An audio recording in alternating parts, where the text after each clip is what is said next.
ये chit fund ये था जी, ये लोगों ने अपने ये मंथली लॉटरी डालते थे जी, लोग इनके पास कोई लॉटरी डालता था और कोई अपना इनको पैसे देता था, तो इन्होंने पैसे इकट्ठे करके ये सारा पैसा इन्होंने अपनी प्रॉपर्टी में इन्वेस्ट किया। प्रॉपर्टी में इन्वेस्ट करने के बाद इन्होंने लोगों को पर्चियां बना बना के दे दी भी, हाँ जी आपके पैसे दे दिए जाएंगे।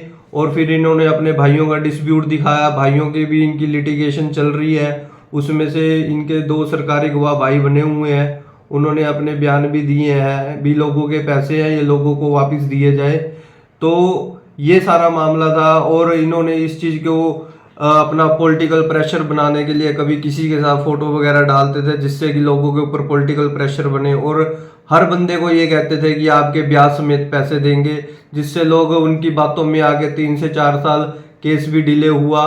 और इनकी मंशा यही थी भी लोगों को गुमराह करके और इनके पैसे हड़प लिए जाए। करमबीर पुनिया क्या मामला सर है? ये पहले उन्होंने सेशन कोर्ट में लगाई थी करमबीर पुनिया ने, तो उसमें उनकी रिजेक्ट हो गई थी सेशन कोर्ट में। तो अंकित बलोटिया जी गए थे हमारे साथ, तो वो थे और मैं था और मनोज सिंगला जी थे, तीनों जनों ने मिल के बहस करी, तो उसमें उनकी सेशन कोर्ट से रिजेक्ट हुई।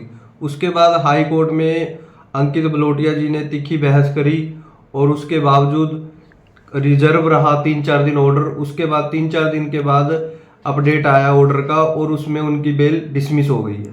कारण क्या रहा उसमें बेल डिसमिस करवाने का? उसमें कई कारण रहे बेल डिसमिस होने के। एक तो उनकी मधुबन से एफएसएल रिपोर्ट नहीं आई थी और मेन अक्यूज थे वो अपना मैटर दिखा रहे थे, 3 करोड़ का मैटर है ये 70 से 100 करोड़ रुपए का, तो ये भी कारण रहा। और उसमें कई कारण और भी रहे जिसके ऊपर दूसरे सीनियर डेजिग्नेटेड एडवोकेट थे उनकी साइड से, उन्होंने भी अच्छी बहस करी और हमारे एडवोकेट ने उससे अच्छी बहस करने के बाद ये मामला मैडम ने अपने संज्ञान में लिया जज साहब ने, और अपना उसके 3-4 दिन बाद उन्होंने विचार विमर्श करके उसके बाद इसके ऊपर डिसमिस का उन्होंने ऑर्डर सुनाया। तो प्रशासनिक भी कोई कार्रवाई चल रही है साथ में इसमें? प्रशासनिक कार्रवाई चल रही है इसमें। डीसी के पास प्रॉपर्टी अटैच होने के लिए आई हुई है, तो उसने आगे एसडीएम साहब को टोहाना मार्क की हुई है।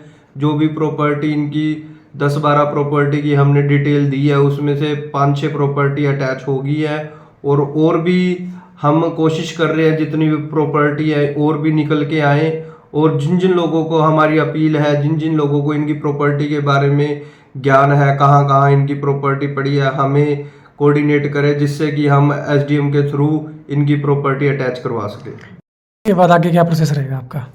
देखिए, कुछ प्रॉपर्टी उनकी अटैच हो चुकी है और बर्ड्स एक्ट के अंदर कम से कम 15-20 प्रॉपर्टी कंसिडरेशन में है, जो कि इन्वेस्टिगेशन के बाद देखा जाएगा कि वो बेनामी प्रॉपर्टी है या जेन्युइन प्रॉपर्टी है। अगर वो बेनामी मिलती है तो वो प्रॉपर्टी भी अटैच हो जाएगी। यस।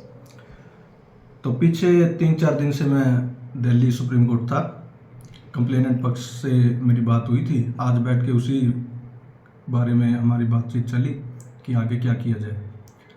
तो अगर कंप्लेनेंट पक्ष राजी रहता है तो जिनकी बेल ऑलरेडी हो रखी है उनकी बेल कैंसिलेशन पे भी आगे विचार किया जा सकता है और बेल कैंसिल भी हो जाएगी। टोटल कितने एक्यूज है इसमें और कितने बेल पर चल रहे हैं? इसमें लगभग करमबीर को छोड़ के सारे ही बेल पे है। ये एक सॉलिड ग्राउंड भी था जो कि विपक्ष ने, जो कि अपोजिट काउंसिल ने उठाया भी था, लेकिन 250 से ज़्यादा पेजों का चालान था, उसमें काफ़ी लकूनास थे। पुलिस काफ़ी मदद करती है मुजरिम की, लेकिन कहीं ना कहीं कमियां छूट जाती है। वो निकाल के जितने भी लूप होल्स थे हमने वो कोर्ट के सामने रखे।